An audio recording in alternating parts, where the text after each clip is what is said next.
आपल्या विठू माऊलीच्या आशीर्वादाने आणि तुम्हा सर्वांच्या प्रेम आणि पाठिंब्यामुळे आपलं मधुराज रेसिपी मराठीला बघता बघता 80 लाख 8 मिलियन सबस्क्रायबर्स झाले सुद्धा. आणि मराठीतलं आपलं पहिलं चॅनल 2009मध्ये सुरू झालं होतं. मराठीमध्ये आपलं पहिलं चॅनल आहे ज्याने 1 मिलियनचा सबस्क्रायबरचा टप्पा 1.5 वर्षात पार केला होता आणि आता 80 लाखाचा 8 मिलियनचा देखील टप्पा पार झालेला आहे. तुम्हा सर्वांचे खूप मनापासून धन्यवाद आणि मनापासून कृतज्ञता. तर 2007मध्ये ब्लॉग रायटिंगपासून मधुराज रेसिपीची सुरुवात झाली. हेतू हाच होता की आपले मराठमोळे पदार्थ जागतिक व्यासपीठावर आले पाहिजे. मग 2009मध्ये यूट्यूबच्या दुनियेत मी प्रवेश केला आणि तेव्हा प्रवेश केला 15 ते 16 वर्षांपूर्वी. विचार करा, तेव्हा क्रिएटर इकॉनॉमी, त्याचबरोबर क्रिएटर्स, इन्फ्लुएन्सर असलं काही नव्हतं. मॉनेटायझेशन तर फार दूरची गोष्ट होती. फक्त आणि फक्त हेतू हाच होता की आपले मराठमोळे पदार्थ या व्यासपीठावर आले पाहिजे. आणि एक समाजकार्य याच हेतूने मधुराज रेसिपीची सुरुवात झाली आहे. आणि बघता बघता हा एवढा लांबचा पल्ला देखील आपण पार केला आहे. तुम्हा सर्वांचे खरंच खूप मनापासून आभार. बरं, या दरम्यान ना आपण भरपूर उपक्रम राबवले. 12हून अधिक आपले रेसिपी बुक आपण प्रकाशित केले. सगळे अमेझॉन बेस्ट सेलर आहेत. बऱ्याच पुस्तकांच्या 10,000हून प्रतीही सेल झाल्या. आपण मसाले लॉन्च केले. त्यानंतर आपली वेगवेगळी उत्पादनं आपण लॉन्च केलेली आहेत. आणि समाजासाठी देखील आपण भरपूर काम केलेलं आहे. अंगत पंगत उपक्रम आपण लॉकडाऊनपूर्वी आपण सुरू केला होता, ज्या अंतर्गत आपण अनेक मित्रमैत्रिणींच्या घरी गेलो. त्याचसोबत अनेक वृद्धाश्रमांना भेट दिली. तिथे आपण अंगत पंगत साजरी केली, अनाथ आश्रमात साजरी केली. त्याचबरोबर आदिवासी पाड्यांमध्ये देखील जाऊन अंगत पंगत साजरी केली. आणि समाजातील या घटकांमध्ये जाताना तिथे कुठलीच संकुचित मनोवृत्ती नव्हती, आकस कुठलाच नव्हता. फक्त आनंद सोहळा साजरा करायचा हाच एक हेतू कायम मनामध्ये होता. मला काय वाटतं ना, म्हणजे प्रत्येक तरुण पिढी वाया गेलेली असते असं अजिबात नाही. आणि त्याचप्रमाणे प्रत्येक वडीलधारी मंडळी जबाबदार असतातच असंही अजिबात नाही. म्हणजे तुम्हाला एका 2 मित्रांची एक थोडक्यात गोष्ट सांगते. एकाच वयाचे 2 मित्र एकाच गावात एकाच ठिकाणी लहानाचे मोठे झाले.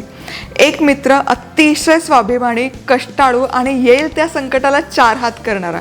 म्हणजे त्यांना जेव्हा शक्य होतं तेव्हा शहरात गेले, त्यांनी नोकरी केली, पैसे कमवले. त्यांना जेव्हा वाटलं की नाही आता गावाकडे गेलं पाहिजे, गावाकडे आले. तिथेही थांबले नाही. शेतात राबले, शेती केली आणि उत्तम आपलं मुलांचं देखील संगोपन केलं. बरं, काही वर्षांपूर्वी त्यांच्या बायकोचं निधन झालं. बरं, निधन झालं, त्याचं दुःख त्यांना झालंच, अगदी झालं. पण खचून नाही गेले. तिथेही ते तितकाच ताकदीने ते उभे राहिले आणि ताकदीने आज तागायत आणि अतिशय स्वाभिमानाने सगळं ते मॅनेज करतायत. म्हणजे भाकऱ्या थापण्यापासून पोळ्या लाटण्यापर्यंत, कुकर लावण्यापर्यंत सुगरणीसारखं घर लख्ख चकचकीत असतं. आणि इतकंच नाही, म्हणजे महालक्ष्मी गौरी आपण जे बसवतो की नाही, कुठल्याच सवाष्णी पुढे ते हात पसरत नाही. ते म्हणतात गौराई जर माझी लेक आहे तर त्या लेकीला हा बाप स्वतः अगदी प्रेमाने आनंदाने तिचं स्वागत करणार. आणि दरवर्षीचे गौरी गणपती देखील ते स्वतः करतात. अतिशय स्वाभिमानाने गेली 7-8 वर्ष ते राहत आहेत. एकटं असल्याचं अजिबात दुःख नाही. एकुलता एक मुलगा आहे, त्याचंही संगोपन अतिशय उत्तम पद्धतीने करतात. इतकं प्रेम आहे ना, म्हणजे प्रत्येक वेळेस मुलाचा विषय काढला की त्यांचा असा कंठ दाटून येतो. आणि त्यांचं ना कायम एक म्हण असते, जो मनाने सुखी तो धनाने सुखी. इतकं समृद्ध आयुष्य जगतात. बरं, तिथेच राहणारा त्यांचा मित्र सारख्याच वयाचे, सारखंच मला असं वाटतं की त्यांचं बालपण गेलं. पण प्रत्येकाचं जसं मी सांगते की आयुष्य वेगळं असतं. त्यांचा उदरनिर्वाह करण्याचे साधनं त्यांनी जी निवडली ती म्हणजे आईवडिलांनी कमवलेला जो पैसा आहे तो सगळा उधळायचा, त्यानंतर मग पुढचा मार्ग काय, तर मग कर्ज काढायचे, घरातल्या वस्तू विकायच्या आणि तिथूनही जर नाहीच भागलं तर मग चोरी करायच्या. हे सगळं मार्ग अवलंबले. त्यामुळे स्वाभिमान कुठे राहिलाच नाही. म्हणजे पैसा म्हणलं तो कमवायचा म्हणजे त्याच्यासाठी कष्ट करावे लागतात. कष्ट कधीच केले नाही, त्यामुळे स्वाभिमान नाही, त्यामुळे जाणीवही नाही. त्यानंतर आयुष्य असंच गेलं, वेळ काढत काढत काढत, वेआउट काढत, मार्ग काढत. आणि मग जेव्हा मुलगा मोठा झाला, मुलाने सगळी धुरा अगदी जबाबदारीने पेलली. जितकी काही कर्ज असतील तितकी सगळी कर्ज फेडली. उत्तम घर बांधून दिलं, शहरात आहे त्यापेक्षाही अनेक सुखसोयी दिल्या. दवाखान्यासाठी VVIP ट्रीटमेंट म्हणजे अगदी मी जे सांगते ते की दारात गाडी उभी, ती दारात उभी असलेली गाडी दवाखान्यात ती गाडी थांबणार. सकाळचा नाश्ता बाहेर, दुपारचं जेवण बाहेर, रात्रीचं जेवण पार्सल करून आणणार. इतकी VVIP ट्रीटमेंट. म्हणजे घराच्या घरपट्टीपासून ते घरातली मंडळी घालत असलेल्या चड्डीपर्यंत सगळं मुलगा देतोय, सगळं छान करतोय, संगोपन करतोय. तरी पण त्या मुलाच्या आयुष्यात कधीच प्रेम आणि आशीर्वाद नाही, कायम तक्रार. कुठल्याच गोष्टीचं समाधान नाही, कृतज्ञता नाही, कायम व्हिक्टीम कार्ड प्ले करणं, कायम तक्रार करणं. याला जबाबदार कोण? आणि या 4 भिंतीत घडणाऱ्या घटना किंवा गोष्टी दुसऱ्यांना माहीतच नसतात.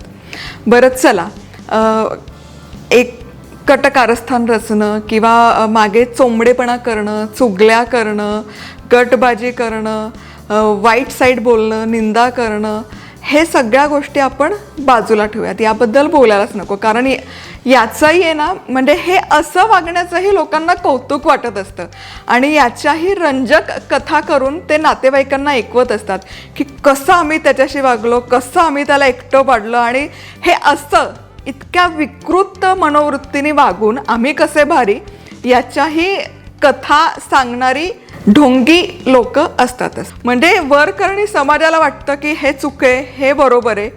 हे तुमच्या दृष्टीने असेल, पण अनेक गोष्टी जसं मी म्हणाले की जे मुखाने बोलू नये आणि कोणी ऐकू नये अशा घडत असतात. कदाचित आता आपण थोडे शिकलेलो आहोत, आपण थोडे शिक्षित झालोत, त्यामुळे शोषण काय आहे हे आपल्याला कळतं. शोषित न राहणं त्यासाठी काय करायचं हे आपल्याला कळतं. पण कदाचित आधीच्या पिढीच्या बायका असेल, त्यांनी हे ॲक्सेप्ट केलं आहे की इट्स ओके, हे असं चालतं तर हे असं चालूच राहू देत, त्यात काही वावगं नाही आहे, ते तुम्ही शोषिक म्हणूनच जगायचं. पण अगेन म्हणजे 4 भिंतींच्या आत जे घडतं त्याचा कोणालाच काही अंदाज नसतो. त्यामुळे या ज्या सोयी आहेत, अनाथ आश्रम झालं, वृद्धाश्रम झालं, पाळणाघर झालं. पाळणाघर आपण ॲक्सेप्ट करतोच ना. आजकाल महिला जॉब करतात, वर्किंग आहेत, तर बोर्डिंग स्कूल्स आहेत तितकंच नाही. त्यामुळे यावर आपण मत व्यक्त करू नये. जे ते ज्यांच्या त्यांच्या पर्सनल वैयक्तिक आयुष्यात खूप सारे चॅलेंजेस असतात, खूप साऱ्या अडचणी असतात आणि त्या अडचणींवर मात करण्यासाठी काही डिसिजन्स घ्यावे लागतात. त्यामुळे कुठलीच गोष्ट आपण रूल आउट नाही करू शकत की अरे अरे अरे देवा हे असं आहे, अरे हे म्हणजेच चांगलं. शोषक राहिलं किंवा शोषण सहन केलं म्हणजेच ती बायको म्हणून खूप चांगली झाली आणि तिने अन्यायाविरुद्ध लढा दिला आणि लढा पण नाही दिला, फक्त मार्ग काढला तर ती वाईट झाली. तर हे कितपत योग्य आहे आय डोंट नो.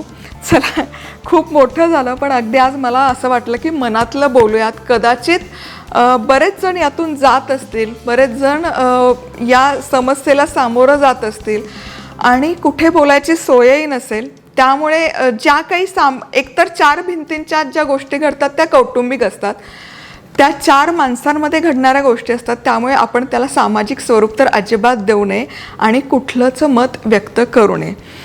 आता इथे थांबणार नाही आहे. हे का आणि का नाही करू आणि एक प्रचंड म्हणजे एक पॉझिटिव्ह ॲप्रोच या इथून पुढे तुम्हाला बघायला मिळणार आहे.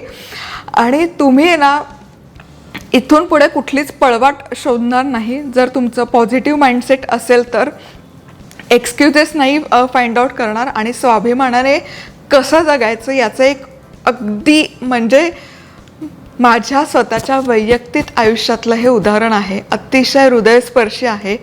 त्यामुळे व्हिडिओ शेवटपर्यंत नक्की बघा. अगदी मनापासून सांगते मी. कुठे जाणार आहोत, कसं जाणार आहोत, काय करणार आहोत हे दाखवतेच. चला माझ्यासोबत.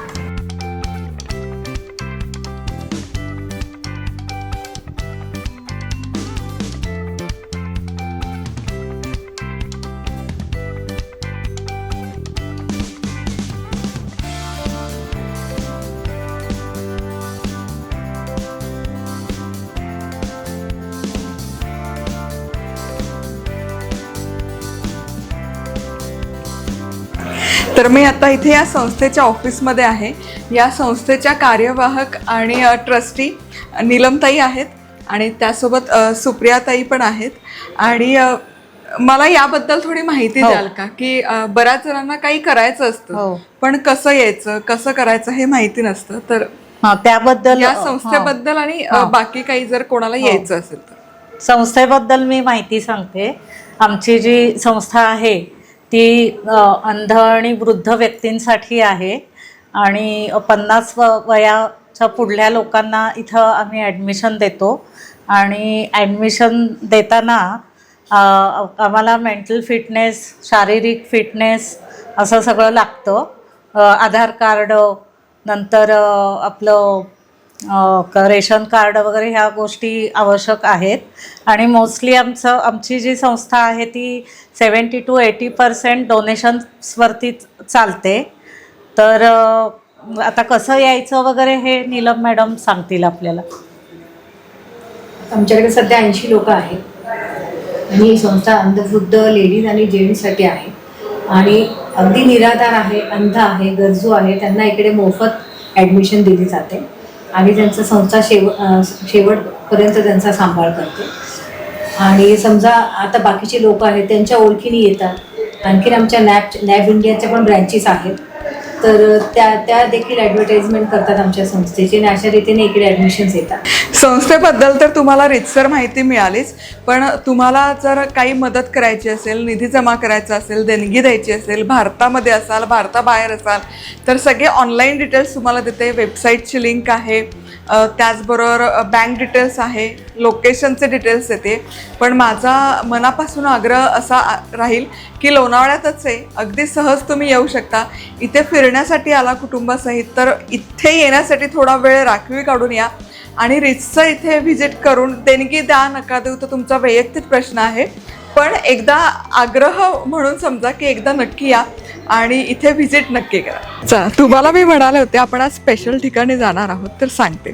तुम्हाला कधी आयुष्यात असं वाटलं की आता सगळं संपलं, नैराश्य आलंय, हतबल झाल्यासारखं झालं, तर त्यासाठी एक प्रेरणा म्हणून किंवा एक प्रेरणादायी प्रवास म्हणून माझ्यासाठी तर आहे, तुमच्यासाठी पण होतो का नाही ते तुम्हीच ठरवा आता.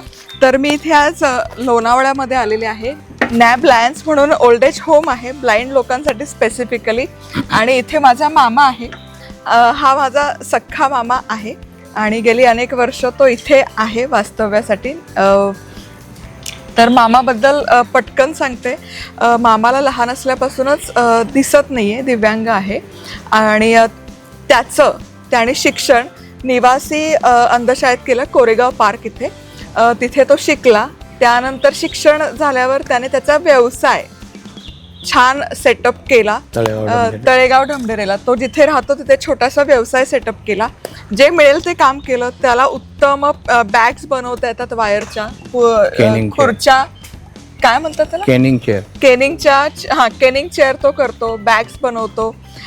त्यातून अर्थार्जन होतं. व्यवसाय त्याने छान सेटअप केला होता तेव्हा. त्यानंतर ते झाल्यावर नोकरीनिमित्त तो बाहेर राहिला अनेक वर्ष बारामतीला.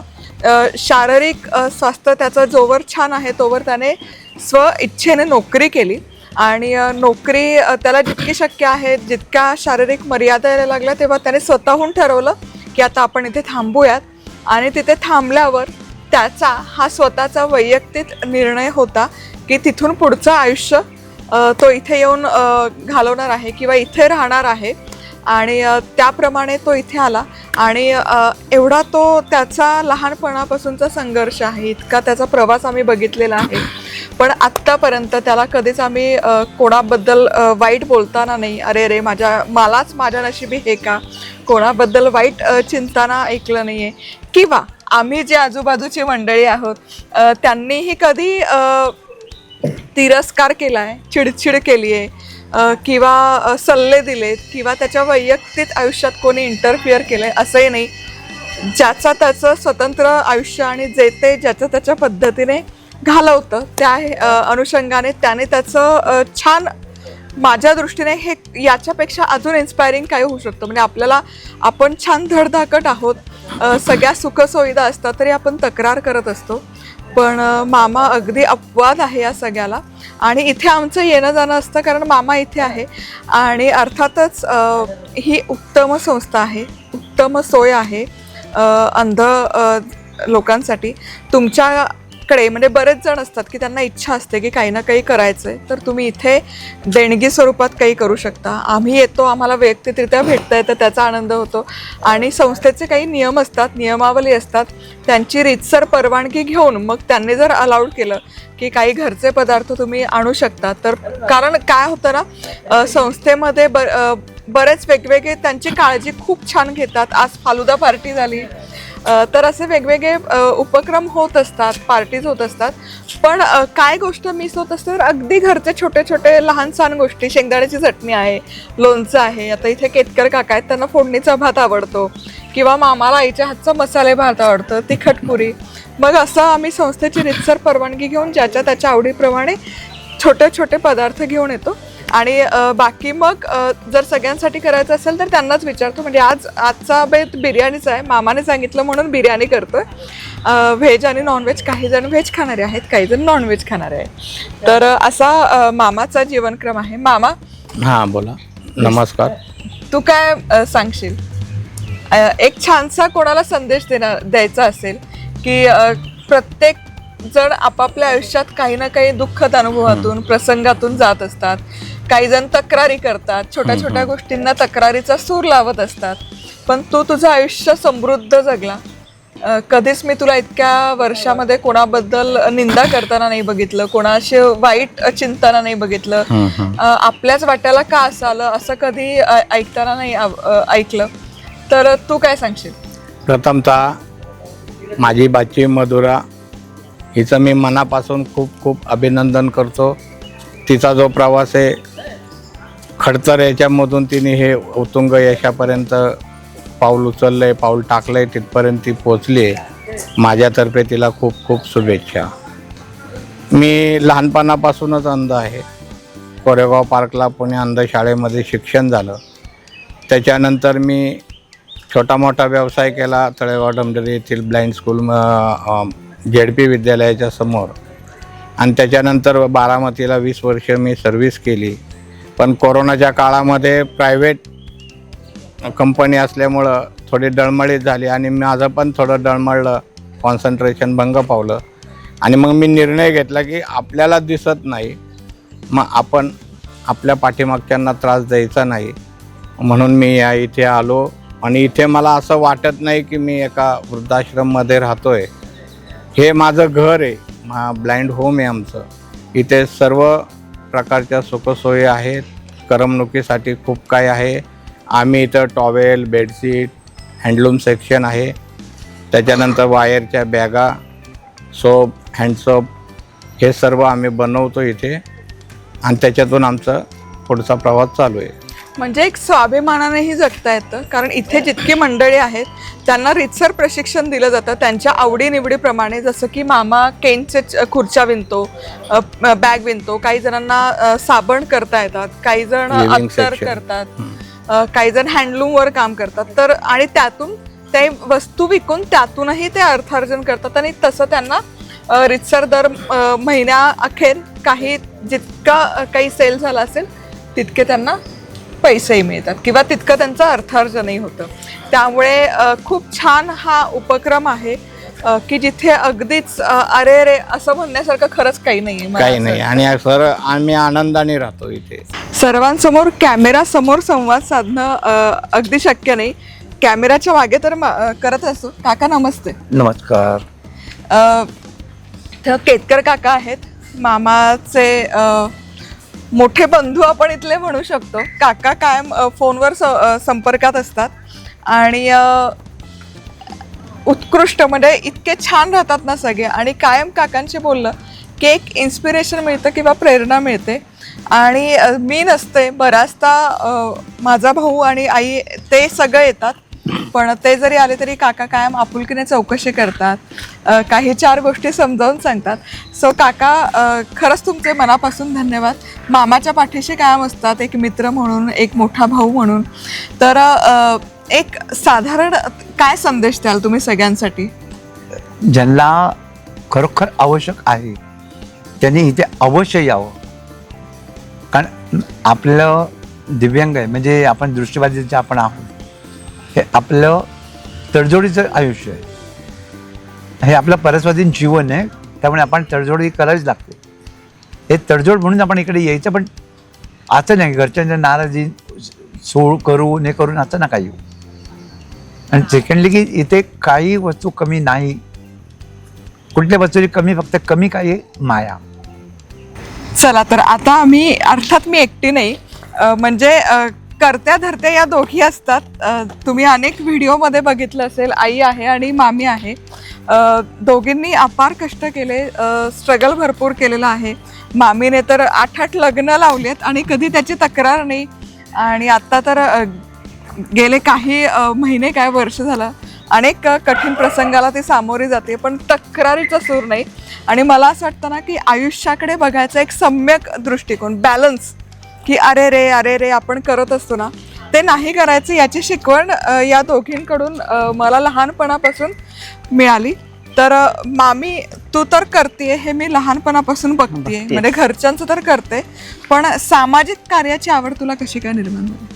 आता तू तर नव्हती, तुझ्या लग्नाच्या आधीपासनं म्हणजे माझं लग्न झाल्यानंतर ही 2 मुलं माझ्या घरात होती, छोटी छोटी होती, यांची लहान होती अगदी. त्यांच्याकडं बघून मला जरा ना असं हे झालं, म्हणजे असं मन सुन्न झालं एकदम. तर मग आमच्याच इथे एक जण ह्या संस्थेचे पांड्या म्हणून राहत होते, त्यांच्याकडं मी गेले, म्हणलं माझ्या घरात असं असं आहे, याच्यावर मला काही असं करता येईल का? तर ते म्हणले हो चालेल की, आपल्या संस्थेत तुम्ही आणून सोडा त्यांना, आपण त्यांचं शिक्षण वगैरे इथं ब्रेन लिपीत वगैरे होऊ शकतं. तर मला जरा उमेद आली. मग मी तिथून त्या दोघांना घेतलं आणि त्या म्हणजे त्यांची कोरेगाव पार्कच्या तिथे त्यांची शाळा आहे, तिथे नेऊन त्यांना गेले मी आणि तिथे त्या दोघांना मी दाखल केलं. आणि तिथे गेल्यानंतर पहिल्यांदा मला असं हे झालं, स्ट्रिक्ट झालं एकदम.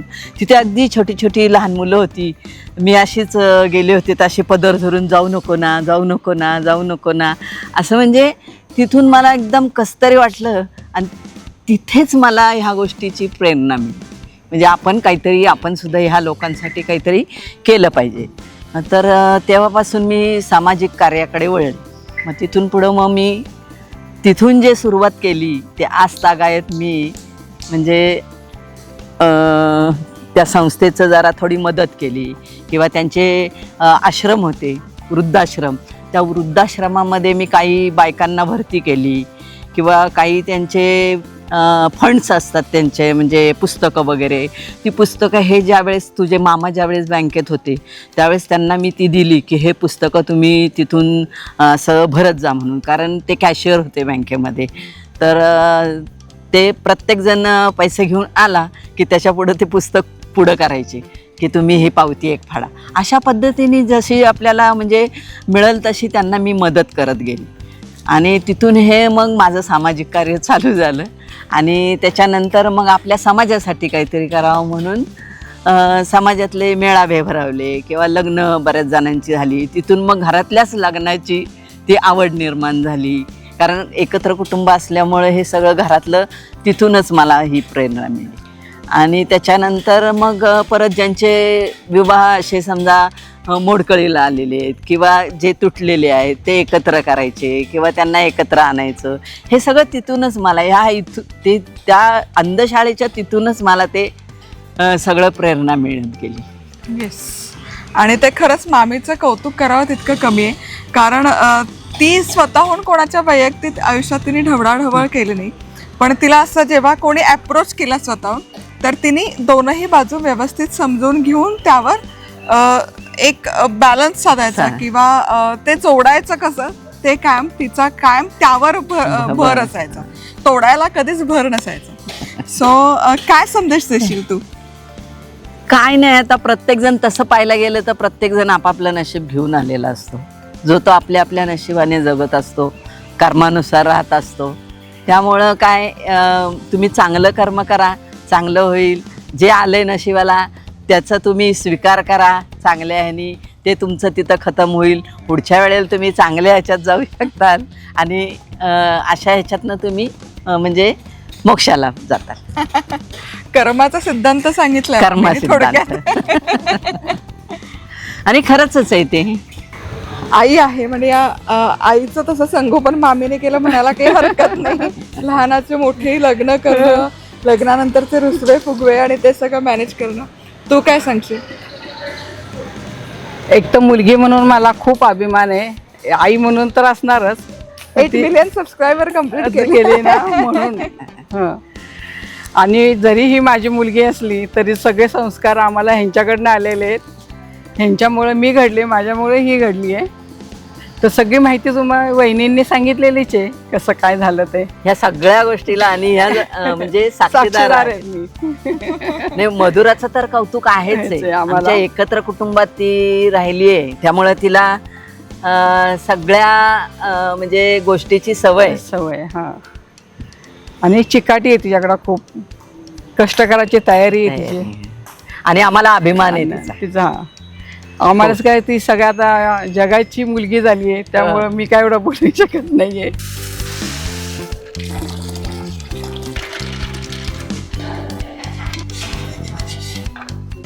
मिठाच्या पाण्यामध्ये शिजवलेले हे सोया चंक्स आहेत, त्यातलं पाणी पूर्ण निथळून काढलंय.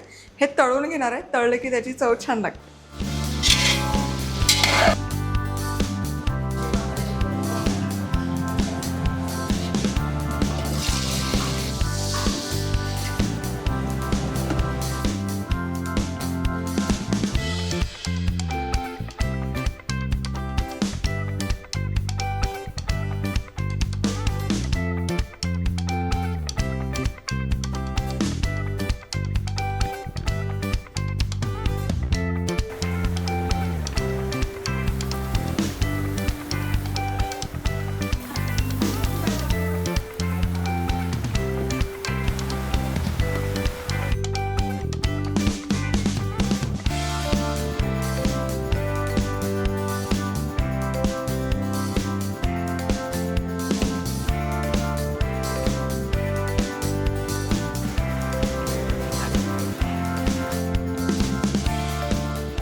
तर इथे व्हेज बिर्याणी तयार आहे.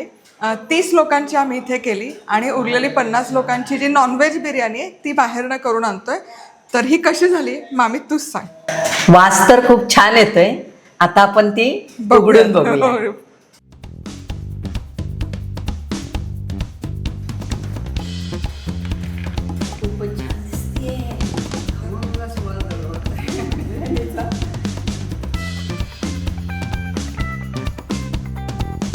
घरातल्या अशा अन्नपूर्णांचा आशीर्वाद पाठीशी असेल ना तर काहीही करा तुम्ही. तुम्ही कोंड्याचा मांडा जरी केला ना तरी तो रुचकरच होणार.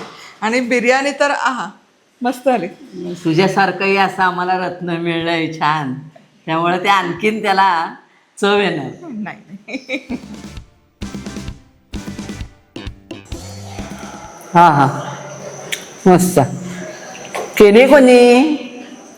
मधुराने. बिर्याणी खावतात. चला नॉनव्हेज बिर्याणी पण इथे आलेली आहे. 2 पातेलं भर. बघा काय सुंदर आहे ही पण. वा. इथे काही प्लेट्स आम्ही तयार केल्यात. सिक रूम मध्ये काही असतात वयस्कर व्यक्ती, त्यांच्यासाठी हे घेऊन जाण्यासाठी म्हणून भरून ठेवले. काहींचा आहार जास्त आहे त्यांच्यासाठी थोडं जास्त.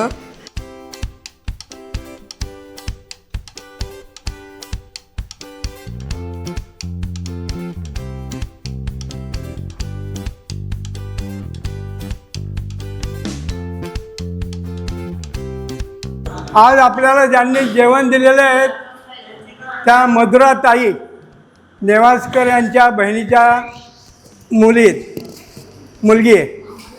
त्यांनी पाककलेमध्ये खूप अभ्यास केलेला आहे आणि टी व्हीवर त्यांचे 1000च्या वर कार्यक्रम झालेले आहेत बरं का. तर त्यांना पाककलेचा आत्ता म्हणजे त्यांनी आपल्यासाठी इथं व्हेज बिर्याणी आणि चिकन बिर्याणी आत्ता बनवलेली आहे सर्वांसाठी. त्याचा सगळ्यांनी स्वाद घ्यावा आणि त्यांना भरभरून आशीर्वाद द्यावा.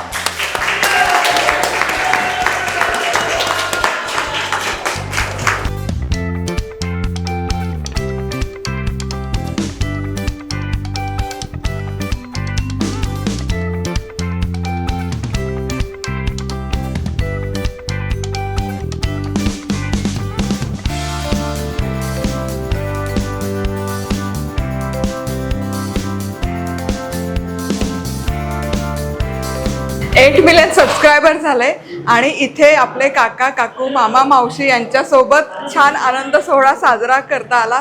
नीलमताई, तुमचे खरंच मनापासून धन्यवाद. तुम्ही हा योग घडवून आणला, जुळवून आणला आणि आम्हाला ही संधी दिली ते सेवा करण्याची, त्याबद्दल खरंच मनापासून धन्यवाद. आमच्या आणि खूप संस्थेच्या मनापासून शुभेच्छा. आणि आमच्या संस्थेच्या वतीने देखील मॅडम तुमचे खूप खूप आभार आणि आमच्या सर्वांकडनं तुमच्या भविष्यासाठी देखील आमच्या सर्वांकडनं खूप खूप शुभेच्छा. थँक्यू. पण आम्हाला खरंच खूप आनंद झाला आणि आनंद सोहळा सगळ्यांनी खूप छान साजरा केला.